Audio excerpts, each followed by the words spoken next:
Hello, and welcome to Learn English Daily. I'm Alex. Today, we're going to practice a speaking skill that can change the way you use English. Imagine this. You're having a conversation in English. You know what you want to say. You start your sentence. Everything is going well, and then suddenly, one word disappears. You know the word in your own language. You know exactly what you mean, but the English word is gone. For a moment, your mind goes completely quiet. You think about the word. You search for it. You try to remember it. And the longer you search, the harder it becomes to speak. So, you stop. Maybe you change the subject. Maybe you use your first language. Or maybe you simply say, I don't know. But today, we're going to practice a better way. We're going to learn how to continue speaking, even when the perfect word is not in your mind. This is not about learning hundreds of new words. It is about learning how to use the English you already know. Because sometimes, speaking better is not about knowing more. It is about doing more with what you already have. So today, don't try to memorize everything. Listen carefully. Then speak with me. Let's start with a simple situation. Someone asks you, "What did you do last weekend?" You want to tell them about a place you visited.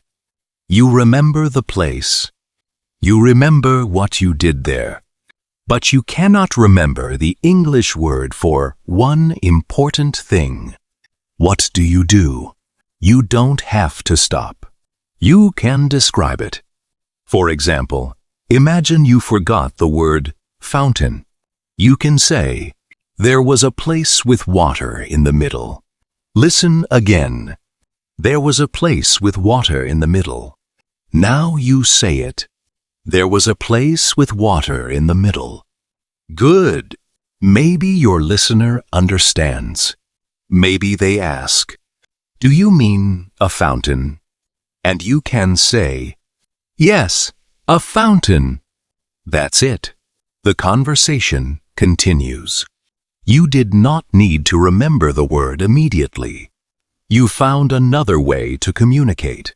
Let's try another one. Imagine you forgot the word stapler. You know what it looks like. You know what it does.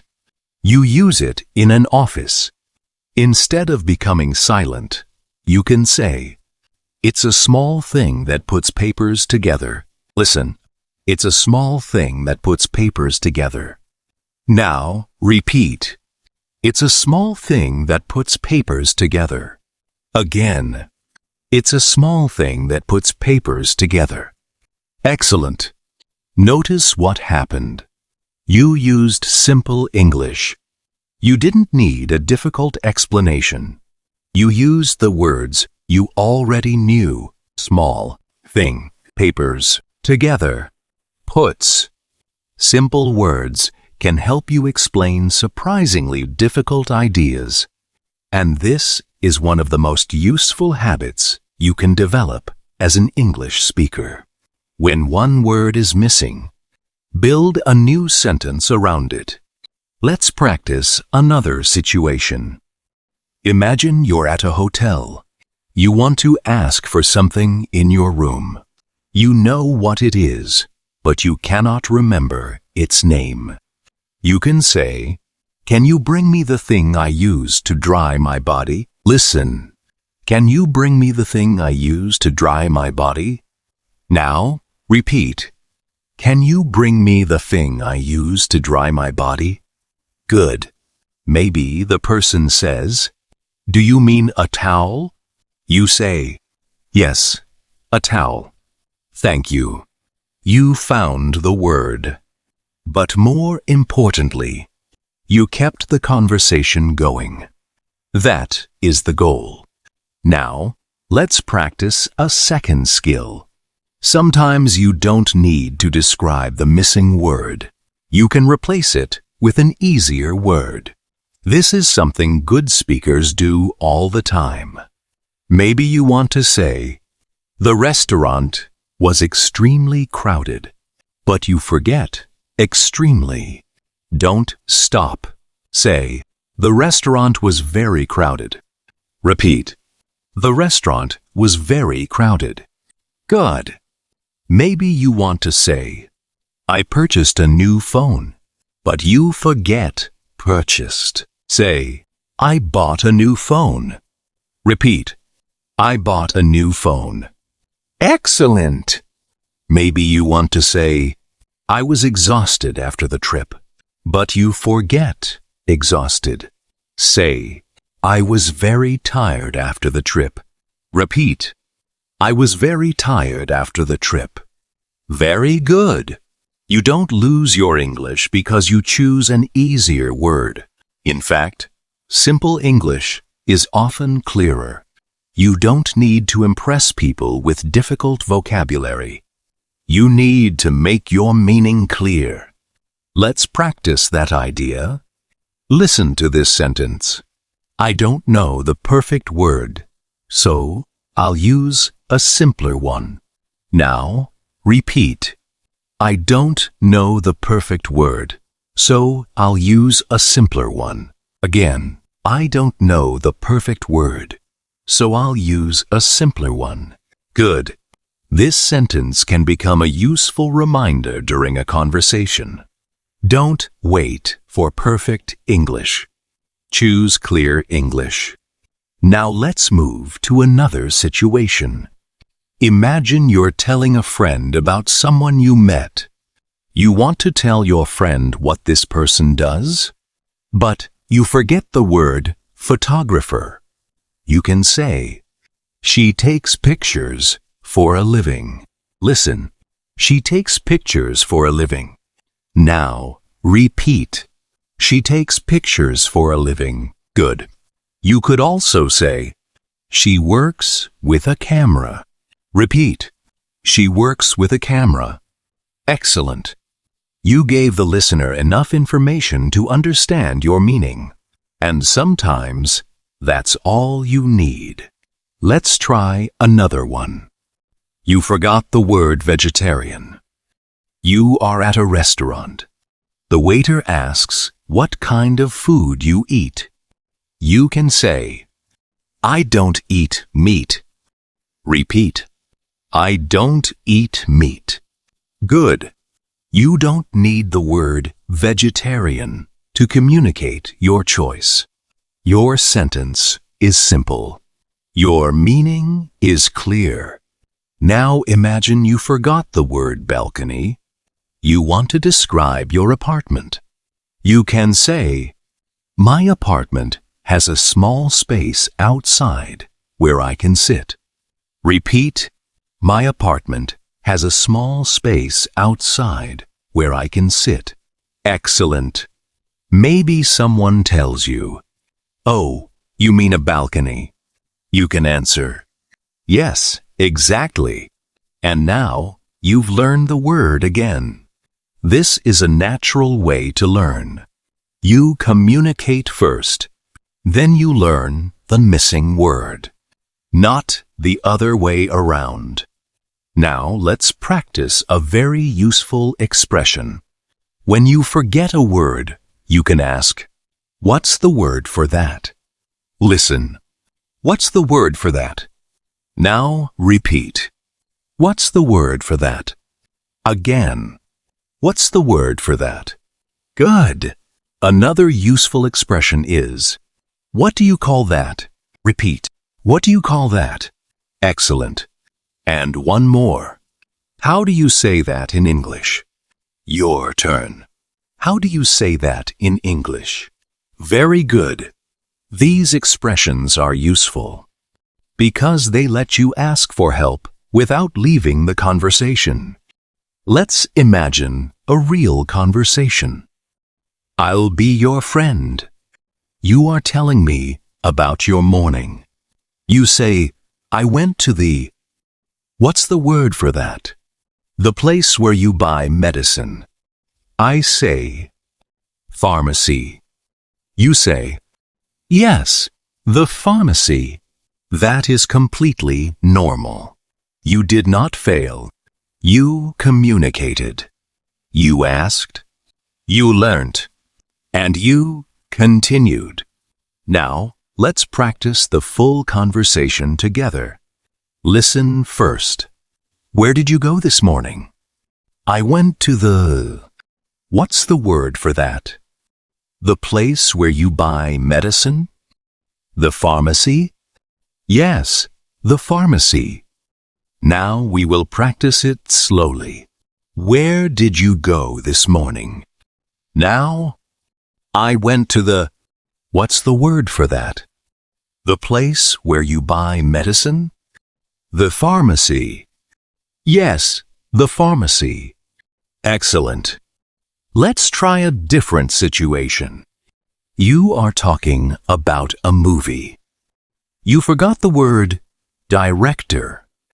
You can say, the person who made the movie was very talented. Repeat. The person who made the movie was very talented. Good. Now imagine you forgot the word entrance. You are meeting someone at a shopping center. You can say, let's meet at the door where people go inside. Repeat. Let's meet at the door where people go inside. Excellent. Now imagine you forgot the word suitcase. You're at the airport. You can say, I can't find my big bag. Repeat. I can't find my big bag. Good. Notice how many different ways you can solve one small problem. You can describe something. You can use a simpler word. You can explain what it does. You can explain where you use it. You can give an example, or you can ask someone for the word. You have choices, and when you know you have choices, you become less afraid of forgetting a word. Now let's make the practice a little harder. I will give you an idea. You don't need to use the exact word.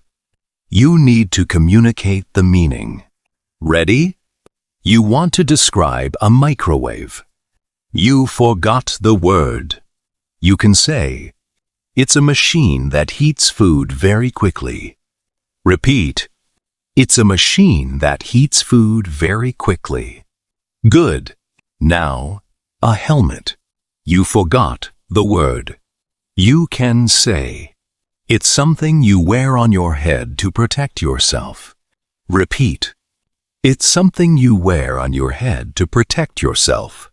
Excellent. Now, a remote control. You forgot the word. You can say, it's the small thing you use to change the TV. Repeat.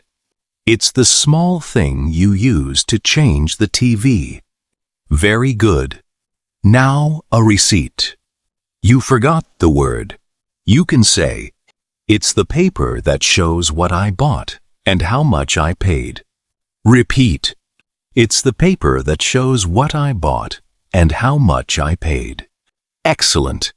This is exactly the kind of practice I want you to do. Don't just study words. Practice surviving without them.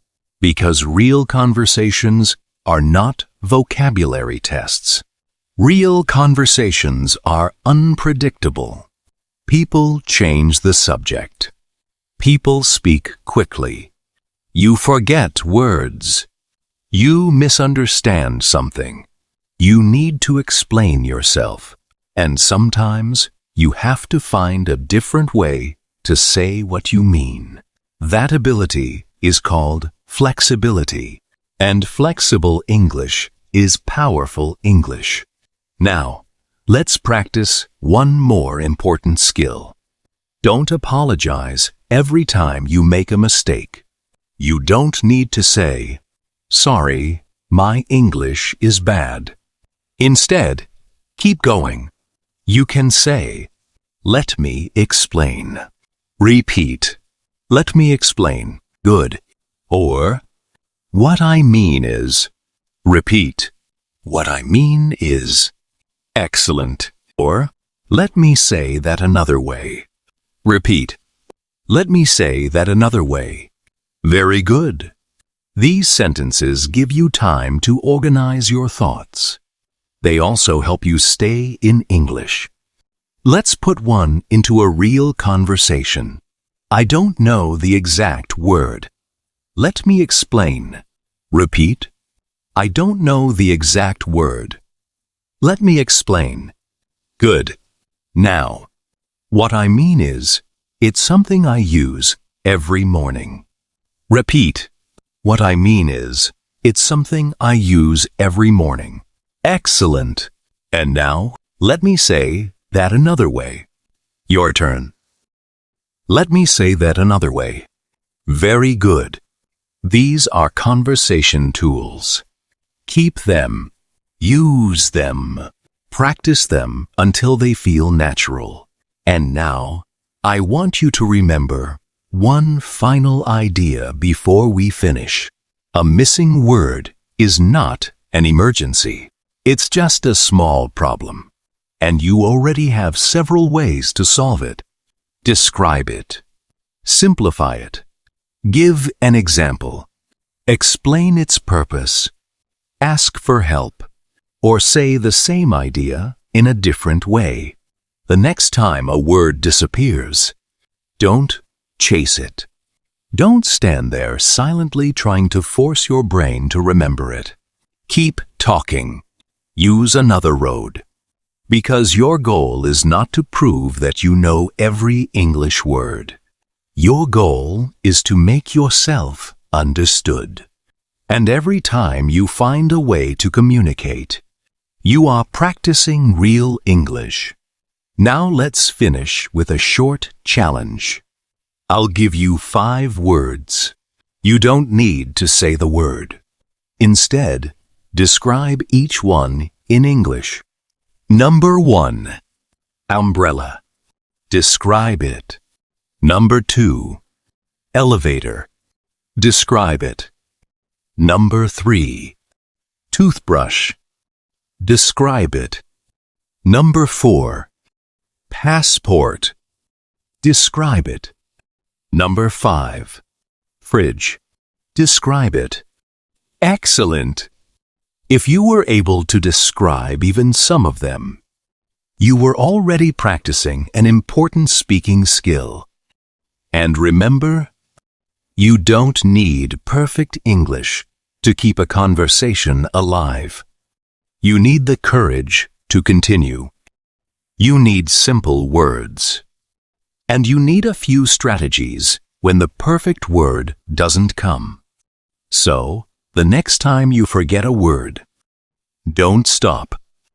Don't give up. Take a breath. Think about the meaning. Then find another way to say it. That is how you become a more flexible speaker. That is how you become more confident. And that is how English slowly becomes easier. I'm Alex. Thank you for practicing with me today. Keep speaking. Keep practicing. And I'll see you in the next episode of Learn English Daily.